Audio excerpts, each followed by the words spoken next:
Shalala. Huwag natin ginaganyan. Ate, pansinin mo na ba daw yung rosas ni Bestie ko? Wow, talaga. Uy! Ang daring mo na ngayon. Nagpapakita ko na ng rosas mo. Diba? At fresh na fresh ha, in fairness. Yes, namumukadkad to. Yes. Wow, ito. Vice. Oh, yes. Vice! Sexy ng disco ball natin. Okay lang, church tayo. Oo. Huwag yung niloloko si Ogie Alcacid. Bakit? Dahil siya ang pinakasikat. Ay. Oo naman. Hindi pa tayo nag-ID sa sikat na yan. Yes. Ay, oo naman. Sinabi mo pa. Kasi nakakakilala dyan mula sa pinakabata, sa sanggol, Yes. sa sangga. Lalo na yung mga bata, di ba? Hanggat nanonood sila at saka nagbabasa ng Snow White, kilala ka nila. Grabe! Hindi siya part 2! Asan ba yung mga fans ko? Ayan, partner mo siya. Oh, yan. Okay. Si June. Tapos, partner kay... Ay, hindi, dapat yung girl dito. Okay. Sige, halika. tayo Hello, po. Tapos sa inyo, sa akin si Checker. Checker. Ay, Checker. Dito si Checker. Pangalan. Congrats na. Ibig sabihin ko pinakamagaling. So, tayo muna. Okay. Sobra naman to. Palakpak, what's your name again? Ron. Palakpakan niyo naman si Ron Madlang People. Let's go! Okay, here we go! Play it!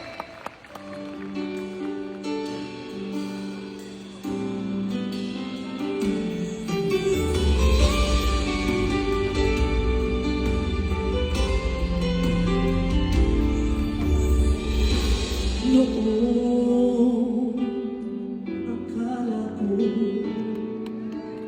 ang wagas na pag-ibig ay sa pupila lang Ginagalingan naman.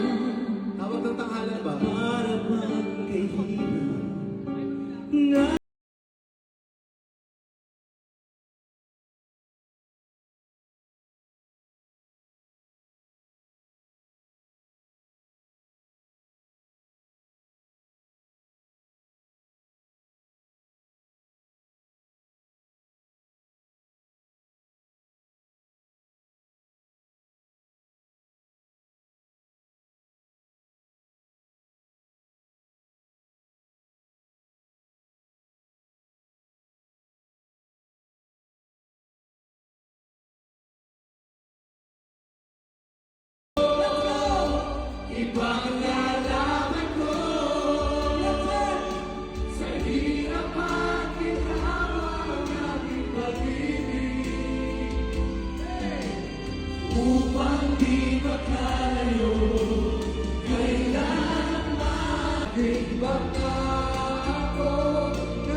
Pag-ibig ay sadyang ganyan. Wala sa isa't isa'y kailangan. Grabe si Bestie. Blooming ba? Blooming. Pag-ibig mo na ako. Oh, Paolo, wala na siya pakailangan. Mahal kita kailan ka man. Grabe. Si Arla ako.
want some more? Oh, natulog. Ay, sus, nanood na yung DJ. Pagod din siya. Gine-jet lag siya. Kasi kami galing Pilipinas, gine-jet lag. Pero nagbistida ako, nag-ipit ako, so ginetlog naman ako.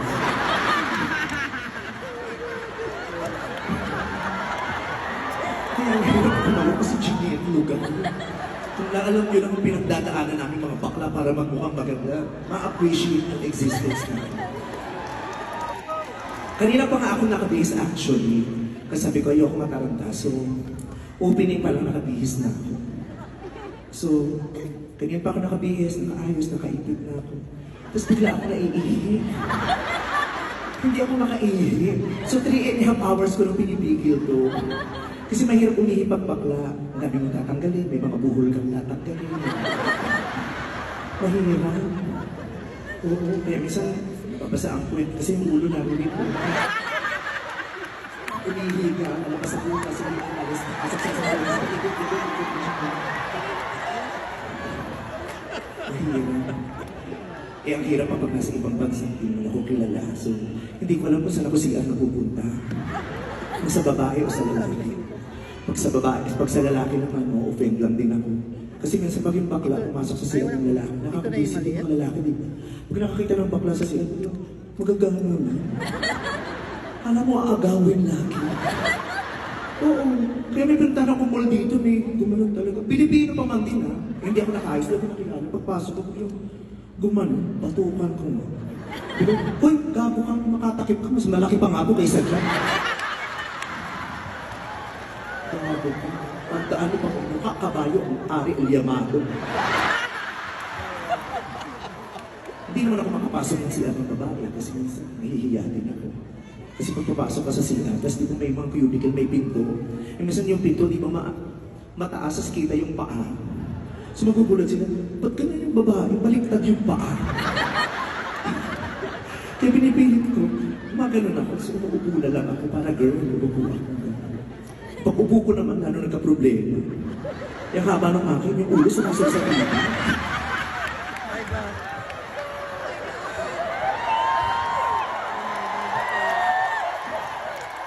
Okay, ano ipapalabas na sa TV? Dito sa sinasabi ko.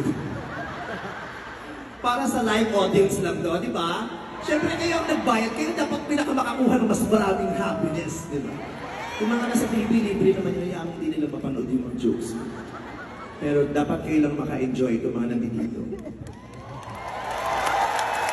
Tapos ipo-post yung performance ko. Tapos doon ako mababash, no? Ganyan yan eh. Pag nagko-concert ako, ang dami nanood ang concert ko. Pag nag-joke ko, pag nako-okray ako, sabay-sabay tumatawa. Lahat tawa na. Pero pag nabash na ako, mag-isa na lang ako. Yeah, but anyway, I love you too. Oh, but I'm sorry. You're a girl. I'm sorry. I don't eat seafoods.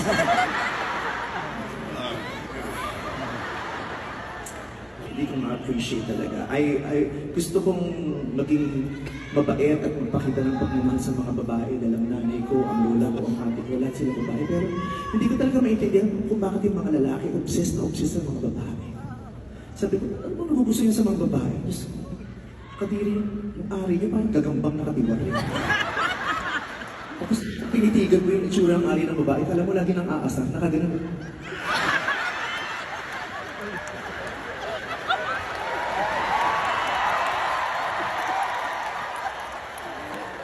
Diba? Itsura. Nakaganon lang. Okay.